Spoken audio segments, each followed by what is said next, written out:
नमस्कार, मैं पंखिल वर्मा और आप सभी का स्वागत है आज के खास एपिसोड करंट टॉक के अंदर। और आज के इस शो के अंदर हम बात करने का प्रयास करेंगे। आज मेरे साथ हैं मेरे खास मेहमान नीरू वडेरा जी, जो कि हरियाणा प्रदेश व्यापार मंडल से जिला प्रधान है और कई समाज सेवी संस्थाओं से जुड़े हुए हैं। वहीं दूसरी ओर जिस मुद्दे पर हम चर्चा करने वाले हैं वो मुद्दा है बजट का। आप सभी जानते हैं कि बजट पेश हो चुका है। कई खट्टी मीठी बातें और कुछ सच्चे और कड़वे सवालों के साथ हमारे सहयोगी सनी मसीह रहेंगे, जो कि आज के मेहमान से सवाल करने का प्रयास करेंगे।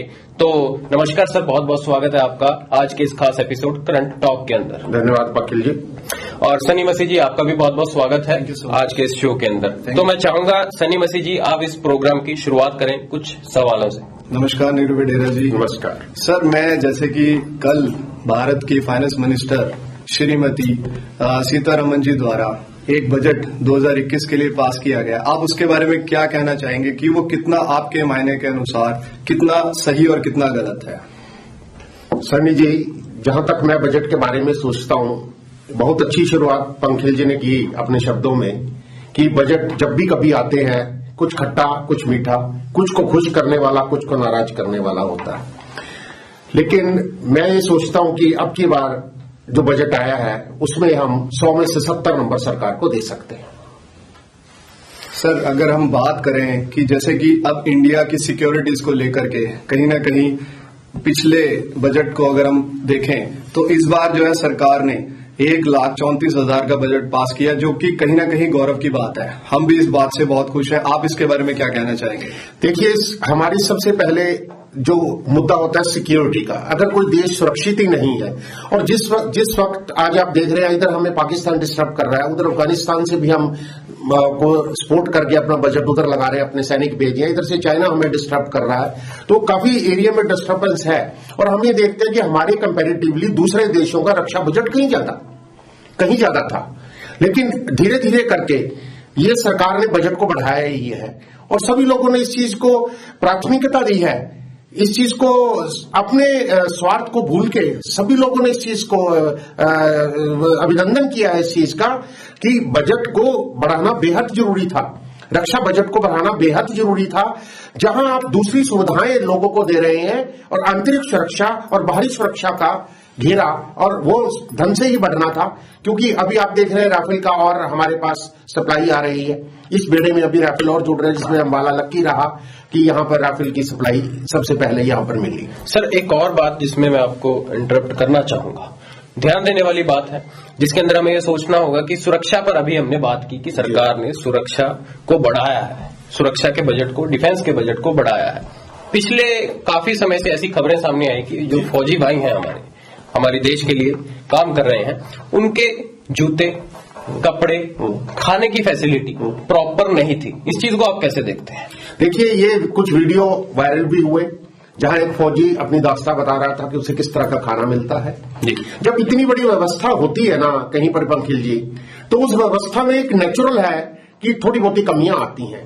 लेकिन हम ओवरऑल अगर हम सारी चीज को आप संज्ञान में लें और उसको आप नजर दौड़ाएं तो आप ऐसी कमियां को बड़ी मामूली दर पे ला सकते हैं। ये कमियां कोई मेजर कमियां नहीं थी, क्योंकि कोई भी सरकार इन मुद्दों को जैसे उनको नॉलेज में आती है, इतने बड़े बड़े ऑफिसर सीनियर्स बैठे हैं, उसको करेक्ट कर लेते हैं और उसके बाद आप देखिए ऐसी कोई खबर हमें सुनने को नहीं मिली। सनी जी, मैं आपके पॉइंट ऑफ व्यू से देखना चाहूंगा कि क्या ये छोटी मोटी बात है? देखिए, इतनी बड़ी बात है कि ये डिफेंस को लेकर, जो कि भारत की सुरक्षा की बात है।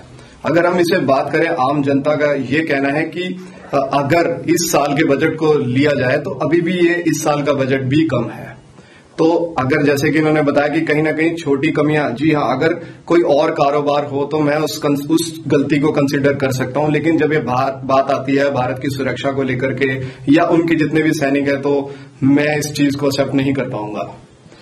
मैं यहां पर थोड़ा सा डिफरेंट है मेरा व्यू सनी जी, कि हम बात कर रहे हैं, मैं मेजर इश्यूज की बात नहीं कर रहे कि हमने जो आर्म्स प्रक्योर किए, जो हमने बाकी चीजें प्रक्योर की, एयरफोर्स के लिए प्रक्योर की, पनडुब्बियां बनाई, मैं उनकी बात नहीं कर रहा। मेरे साथी पंखिल जी बात कर रहे थे शूज की, उनके खाने पीने की व्यवस्था की, तो उस मुद्दे पर मैं सोचता हूं कि मुद्दा ये छोटा था। तो मुद्दा तो हमारा परचेज जो हम कर रहे हैं बेस्ट इक्विपमेंट्स देश के लिए, वो हम गौरव महसूस पर कर कहीं ना सकते कहीं हैं। व्यवस्था पर भी सवाल ये खड़े होते हैं कि एक फौजी जो इतने समय से काम कर रहा है जी। उसको अगर सही तरीके से फैसिलिटीज ही नहीं मिल पाएंगी तो सिक्योरिटी कैसे सही रहेगी? नहीं, ये मैं मानता हूं कि ये उससे जुड़ी ये है। छोटी चीज नहीं हो सकती। मैं कहता हूं जहां आपको अच्छा एनवायरमेंट मिलेगा तभी आप पढ़ भी सकेंगे। घर में ही अगर हम छोटा सा एग्जांपल लें, अच्छा एनवायरमेंट मिलता है तो आप अच्छे ढंग से स्टडी और अपने आप को ग्रो कर पाते हैं। मैं मानता हूं इस चीज को, लेकिन ये इतना मेजर मुद्दा नहीं था कि हम इस चीज पे कोई विशेष चर्चा हम करें। छोटी चीज थी, गवर्नमेंट अपने बड़े अच्छे ढंग से tackle. Sunny ji, over to you. Sir, मेरा इस चीज को लेकर के बिल्कुल आपकी बात से मैं अब कहीं ना कहीं सहमत हूं, लेकिन गवर्नमेंट के पास जब पर्याप्त पैसा है, पर्याप्त उनके पास पावर है, तो ये एक छोटी चीज को भी नजरअंदाज नहीं करना चाहिए। लेकिन हम इस टॉपिक के ऊपर, इस मुद्दे के ऊपर स्टिक नहीं करेंगे। मैं आपसे अगला सवाल ये पूछना चाहूंगा कि एमएसएमई जो कि माइक्रो स्मॉल मीडियम एंटरप्राइजेज है, जो कि छोटा कारोबार वाले वर्ग के जो लोग हैं, आप उनके बारे में क्या कहना चाहेंगे? देखिए, मैं एक व्यापारी होने के नाते, मैं एक छोटा सा उद्योग चलाने के नाते, मैं 40 साल से उद्योग लाइन में हूं। 1978 से मैं इस बिजनेस से जुड़ा हूं, मैन्युफैक्चरिंग बिजनेस से। मैं सोचता हूं अभी भी बहुत सी कमियां हैं। मीडियम और स्मॉल स्केल इंडस्ट्री और माइक्रो इंडस्ट्री के लिए जो अभी भी चीजें हैं वो उस लेवल पे नहीं। अगर हम कहते हैं कि भारत को हमने आत्मनिर्भर बनाना है, इसमें बहुत सी कमियां हैं। कई प्रोजेक्ट पिछली बार सरकार ने स्टार्टअप प्रोजेक्ट स्टार्ट किए, उनका आप अंत देख लीजिए क्या हुआ। हम स्कीमें लॉन्च कर देते हैं, लेकिन धरातल पे अगर उनकी आप सच्चाई देखें, वो सच्चाई से बहुत दूर होती है। और अगर अपनी गलतियों से सरकार सीख के अब भी अच्छा कर देती तो और ज्यादा बेटर होता। मैं कोई ज्यादा इससे खुश नहीं, मेरा ये निजी ओपिनियन है। तो आपको क्या लगता है सनी जी, जो मीडियम वर्ग के लिए या एमएसएमई के लिए जो चीजें लाई गई हैं काफी हद तक सही हैं या क्या इनमें कमी है? मैं इस बात के ऊपर अपनी सहमति दिखाऊंगा कि जैसे कि नीरू वडेरा जी ने कहा कि ये बात कहीं ना कहीं निराशाजनक है, क्योंकि अधिकतर अगर हम अपने भारत देश के लोगों को आंकें या अगर हम गिनती में लें तो अधिकतर जितने भी लोग हैं वो मध्यम वर्ग से ही हैं। अगर उन्हें इस चीज का बेनिफिट नहीं मिलता, जैसे कि नीरू वडेरा जी ने कहा कि धरातल की जो पोजीशन है वो बिल्कुल इससे विपरीत है, तो उस चीज के साथ मैं आपसे बिल्कुल समझता हूं कि आपने जो इसका जवाब दिया ये बिल्कुल सही दिया है। सर, एक और बातचीत आपसे मैं करना चाहूंगा कि जैसे कि अभी हर बार ऐसा होता था कि जो सोना और चांदी का जो कार्य करते थे, जो ज्वेलरी से बिलोंग करते हैं, जिनकी ज्वेलरी शॉप्स है या गोल्ड स्मिथ्स जितने भी हैं, अक्सर हम देखा करते थे कि उन्हें परेशानी होती थी। लेकिन अब की बार क्या है, गोल्ड और सिल्वर का प्राइस जो है इस बार कम किया गया है। तो आप इस बात को कैसे देखते हैं कि इनके लिए फायदा है या लोगों के लिए फायदा है? आप इसके बारे में क्या कहना चाहेंगे? देखिए, इसमें गवर्नमेंट ने जो पॉलिसीज लानी होती है, गोल्ड का रेट उससे कम होता है। गवर्नमेंट के पास ऐसी कोई पावर नहीं है कि वो गोल्ड के रेट को कम कर दे। हम इसको कहेंगे कि पॉलिसी ज्यादा बेटर लाई गई कि पहले ही दिन 1800 रुपए पर ग्राम 10 ग्राम के हिसाब से, जैसे हम जनरली 1 तोला बोलते हैं, वो 1800 रुपए रेट डाउन आया। वो पॉलिसी ही बेटर थी कि पहले ही दिन शेयर मार्केट शूट कर गई। तो पॉलिसीज का इफेक्ट है। मैं कहीं ना कहीं इस बारे में अपने जो हमारे फाइनेंस मंत्री हैं निर्मला जी, उनकी पीठ थपथपाता हूं। सर, एक सवाल आपने कहा कि धरातल पे, ग्राउंड पे एग्जीक्यूशन नहीं है। वही एग्जीक्यूशन का एक सवाल आपसे वाटर सप्लाई और स्वच्छ भारत मिशन पर जमकर इस बार फिर से अच्छी चीज लाई गई है और बजट जो है इसमें बढ़ाया गया है। पर क्या अगर हम अंबाला पर देखें, अंबाला की बात करें जो 2021 में स्वच्छ भारत निरीक्षण होना है, पर उसके हालात अभी भी ग्राउंड लेवल पर बद से बदतर है। तो इस चीज को आप कैसे देखते हैं? ये व्यवस्था का, एडमिनिस्ट्रेशन की कमी है, सोर्स में कोई कमी नहीं है। आज भी आप देखिए, अंबाला में छोटे टेम्पू जो छोटी गलियों में उठाने में समर्थन से ट्राली नहीं जाती थी, 100 के करीब वो टेम्पू छोटे वाले। और वो इलेक्शन के दौरान ही क्यों लाए गए? ये देखिए, ये फिर एक राजनीतिक बहस छिड़ जाएगी इस पे। इसको हम टॉपिक को ना टच करें, बेहतर है हम उसी सवाल के दायरे में वापस आ जाए पंखिल जी, जहां आपने कहा कि व्यवस्था की मैं कहता हूं कमी है। कहीं ना कहीं हमारी जो अंदर की सोच है एडमिनिस्ट्रेशन की, हम अपनी जिम्मेवारियों को वहां निभाने में समर्थ नहीं है। चीजें उपलब्ध हैं, साधन उपलब्ध हैं और सफाई कर्मचारी उपलब्ध हैं, लेकिन हमारे खुद की व्यवस्था के साथ तालमेल बैठाने की कमी। क्या चीज रोकती है सर? हाँ, इच्छा शक्ति। अफसर चाहता ही नहीं कि वो अपनी जिम्मेवारी चाहता ही नहीं कि कहीं ना कहीं अगर इच्छा शक्ति की बात आती है तो आप ये चीज भी मानते हैं कि कहीं ना कहीं उन पर प्रेशर नहीं है, कुछ नहीं, देखरेख करने वाला कोई नहीं, ऑफिसर जिम्मेवारी नहीं लेते।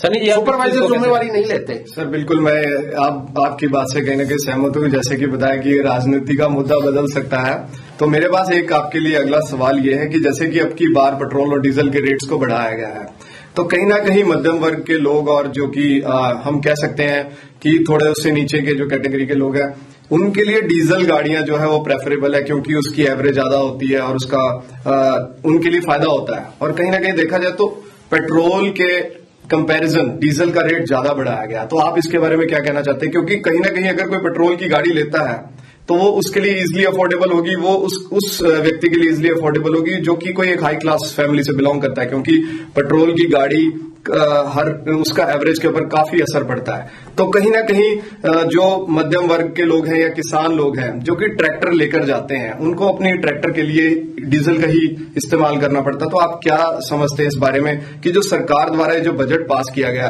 कहीं ना कहीं उनको दुख देने वाली बात है या उनको सहयोग मिले? नहीं, मैं तो पहले तो इस चीज से मैं बिल्कुल भी सहमत नहीं हूं कि गवर्नमेंट का ये सुनने में अभी आ रहा है पॉलिसी 100% तो नहीं मेरे पास ऐसा कोई डॉक्यूमेंट, लेकिन जहां तक सुनने में आ रहा है कि डीजल की गाड़ियां गवर्नमेंट की पॉलिसी यदि बंद करेगी धीरे धीरे करके, ये बिल्कुल गलत है। डीजल की गाड़ियां सारे वर्ल्ड ने एक्सेप्ट कर रखी हैं। अरे भाई, वो कौन सी टेक्नोलॉजी यूज कर सकते हैं? वो करते हैं कि वहां पर्यावरण को बचाने के लिए, पोल्यूशन को बचाने के लिए, तो आप क्यों वो टेक्नोलॉजी नहीं ला सकते? अब भारत 6 स्टेज पे पहुंचने वाले हैं, अभी 4th स्टेज चल रही है भारत 4 पर्यावरण के लिए, जो गाड़ी के पीछे मार्क लगा होता है। फिर तो आप 6th पे पहुंचने वाले हैं। क्यों आप ऐसी व्यवस्था नहीं करते? क्या हमारे पास इंजीनियरिंग नहीं? अगर हम देश में अपने रॉकेट बना सकते हैं, क्या हम ऐसी टेक्नोलॉजी विकसित नहीं कर सकते कि हमें ये डीजल की गाड़ियां बंद ना करी जाए? वहीं दूसरी ओर किसान भी इस चीज से नाराज हैं कि एक तरफ ये बिल लाए गए और उसके बाद डीजल के दाम बढ़ाए गए। अब पंकज जी, मेरी एक बात इसमें थोड़ी सी अधूरी रह गई जिसे मैं पूरा करना चाहूंगा। हम बार बार अपने व्यापार मंडल के माध्यम से पूरे प्रदेश में, पूरे भारत में जितने भी हमारे पैनल हैं हरियाणा प्रदेश व्यापार मंडल के, और हमारे साथ और सबऑर्डिनेट ऐसी संस्थाएं हैं, बार बार हम गवर्नमेंट को कह रहे हैं कि जीएसटी को दायरे में लाया जाए पेट्रोल और डीजल को। वो क्यों नहीं आया? अरबों रुपए की आपकी इनकम है, आप नई नई तरह के टैक्स किसी पे थोपो, आप अपने सेल्फ जनरेट क्यों नहीं करते? क्यों नहीं आप वो लाते और इंफ्रास्ट्रक्चर उससे बेटर बनाते? अब क्यों उस चीज को गवर्नमेंट अवॉइड कर रही है? और क्यों हम इस चीज का सवाल नहीं? सर, ये चीज तो हम भी चाहेंगे कि जो पेट्रोल और डीजल है वो जीएसटी के दायरे में क्यों नहीं लाया जाता? लेकिन सर, मेरा सवाल अभी भी एक वही रहेगा जो मैंने पिछला सवाल आपसे किया था कि जिस तरीके से डीजल का जो टैक्स है वो ज्यादा बढ़ाया गया, अगर पेट्रोल के कंपेरिजन की बात करें, देखिए ट्रैक्टर जो कि एक खेत में जिसने काम करना है, जो किसान जो अपने खेती बाड़ी के लिए इस्तेमाल में लेकर के आता है, उसको कहीं ना कहीं चोट देने वाली बात है गाड़ी की। मैं समझता हूं कि अभी जितनी भी लेटेस्ट किसी कंपनी की बात करते हैं, हम टोयोटा की बात करते हैं, तो उन्होंने ऑलरेडी जो है भारत स्टेज 6 की इंजन उन्होंने ऑलरेडी लॉन्च कर दिया। आपने इतने मर्मस्पर्शी टॉपिक को टच कर दिया है, जब आप ये कह रहे हैं कि ये जो डीजल महंगा है, आप ये बताइए, फिर हम कहते हैं किसान की प्रोडक्शन की कॉस्ट बढ़ गई, आपने सब्सिडियां खत्म कर दी, यूरिया लोगों को ब्लैक में मिलता है, बीज की गारंटी नहीं है, डीजल आप जो ट्रैक्टर चलाना खेती बाड़ी करने है वो उपलब्ध नहीं करवा रहे, फिर कॉस्ट बढ़ रही है। एक तरफ कह रहे हैं हम किसान के मददगार है, ऐसा क्यों? ड्यूल पॉलिसी क्यों? मैं आपकी बात का समर्थन करता हूं इस चीज का कि डीजल के प्राइस नहीं कम ज्यादा होने चाहिए। I agree with you. मेरी भी सर यही बात है, क्योंकि देखिए जैसे कि आपने मेरे को बोला कि आप इस चीज को आगे लेकर के आ रहे हैं, तो आप ये ऐसा क्यों हो रहा है, जीएसटी में क्यों नहीं आ रहा? मैंने आपको उसका जवाब दिया, और उसके बाद मैंने आपसे जब ये सवाल किया कि जो डीजल है वो कहीं ना कहीं एक मध्यम वर्ग और नीचे के वर्ग के जितने लोग हैं उनको कहीं ना कहीं एक कष्ट देगा। मुझे भी ये चीज लगती है कि अगर पेट्रोल जो कोई इंसान अफोर्ड कर सकता था, तो उसके मानिंद जो है डीजल का रेट थोड़ा कम कर दिया जाना चाहिए था। क्योंकि अगर हम बात करें लग्जरी कारों की, जैसे कि अभी अल्कोहल जो है, लिकर है, इंपोर्टेड लिकर के ऊपर 100% लगाया गया है, मैं उससे कहने के सहमत हूं। मैं स्वागत करता हूं। मैं उस चीज के लिए बहुत इस चीज का समर्थन करता हूं कि सरकार ने जो ये 100% लिकर सेस लगाया है, मैं उससे बिल्कुल समर्थन मेरा है इस चीज को लेकर। लेकिन मेरे को सिर्फ कहीं ना कहीं आहत हुई है कि किसानों को ये इस चीज का दुख उनको कहीं ना कहीं और देखने को मिलेगा। सनी जी, एक और सवाल मेरा आपसे कि जो खाद्य पदार्थ है हमारे, दाल, सब्जियां, इनके बारे में जरा हमें बताएं कि किस प्रकार से सरकार ने दाम बढ़ाए हैं या कम किए हैं? देखिए, कंपेयर करें अगर हम पिछले बजट की, तो इस बार चना और दाल का रेट भी बढ़ा है। तो ये भी कहीं ना कहीं देखिए कि ये हर एक इंसान के लिए जो है ये एक नॉमिनल सी मील है, अगर हम बात करें दाल की और बात करें हम रोटी की। चलो। तो कहीं ना कहीं ये मैं समझता हूं कि ये इस तरीके से दाल और आटा या गेहूं या फिर चना, इन सब चीजों का जरूरत नहीं थी कि इसका रेट बढ़ाना चाहिए। कुछ जलवंत टॉपिक रह गए हैं क्योंकि समय की अपनी चैनल की अपनी सिस्टम है, तो जो हमें समय मिला उसमें 4 टॉपिक में जरूर टच करने चाहिए। बिल्कुल।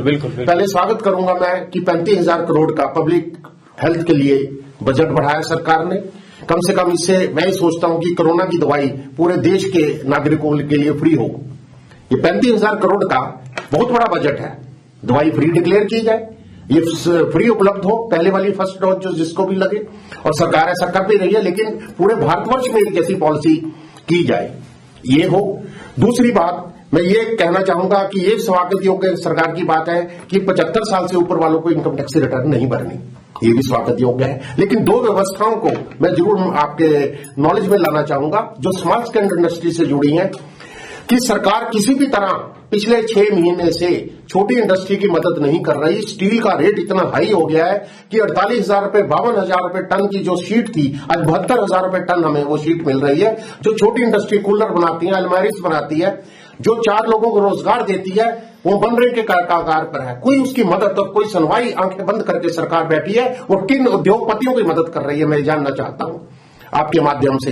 दूसरा, मैं इस तरफ ध्यान दिलाना चाहता हूं कि छोटी इंडस्ट्री, यहां मिक्स इंडस्ट्री है, फराटा फैन बनता है, पक्का बनता है, बड़ी कंपनियां तो रजिस्टर कर लेती हैं, छोटा कहां जाए। कॉपर 300 रुपए बढ़ गया, 300 रुपए किलो, बताइए वायर कहां से लेंगे। हमारा प्रार्थना है आपके इस मंच के माध्यम से सरकार से कि फौरन हमारी इस प्रार्थना को स्वीकार किया जाए, स्टील और कॉपर के रेट कम करवाए जाए।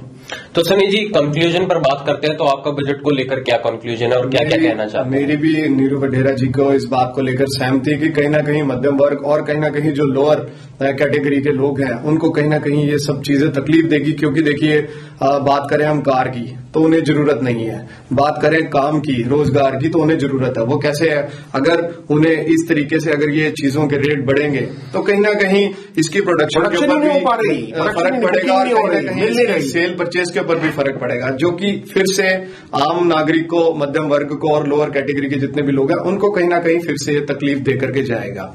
तो मेरा तो सिर्फ यही कहना है कि सरकार ने कहीं ना कहीं, जैसे आपने शुरू में बोला था कि कहीं ना कहीं खट्टा और मीठा, किसी के लिए कड़वा और किसी के लिए अच्छा, तो ये बात बिल्कुल जायज है कि काफी लोगों के लिए 2021 का बजट कहीं ना कहीं उनके लिए अच्छा साबित होगा, कहीं ना कहीं किसी लोगों के लिए दुख भरा भी रहेगा। बिल्कुल ठीक। तो अंत में आप दोनों से मेरा एक सवाल कि कितने मार्क्स देंगे 100 में से हमारे इस बजट को? बजट तो ओवरऑल अगर देखिए हम, ये जो बाकी बातें हमने रखी हैं ये भी बड़े मेजर इश्यू हैं, लेकिन मैं सोचता हूं 100 में से 70 नंबर सरकार को मिलने चाहिए। और सनी जी, मैं आपका भी व्यू जानना मेरा भी ऐसा ही रहेगा। मैं सहमति फिर से दिखाऊंगा नीरू वढेरा जी के साथ कि 70% बुरा आंकड़ा नहीं है। अगर हम उसे 70% में आते हैं तो एक ये सरकार के लिए कहीं ना कहीं अच्छा आंकड़ा रहेगा, अगर 70% से अगर हम इसे आंकते हैं तो जैसा कि दर्शकों आपने देखा कि दोनों से डिस्कशन करने के बाद ये पता चला कि 70% की एक परसेंटेज रेशियो निकल कर आई है। और कहीं ना कहीं ये भी कहा जा रहा है कि अगर स्थल पर उसका सही से एग्जीक्यूशन किया जाए तो कहीं ना कहीं उसको बढ़ाया भी जा सकता है। तो ये थी करंट टॉक के अंदर आज की खास रिपोर्ट, जिसके अंदर मेरे साथ थे मेरे खास मेहमान नीरू वढेरा जी और हमारे एक्सपर्ट सनी मसीह जी। मैं आशा करता हूं आपको ये रिपोर्ट पसंद आई होगी। देखते रहिए देश प्रदेश खबर।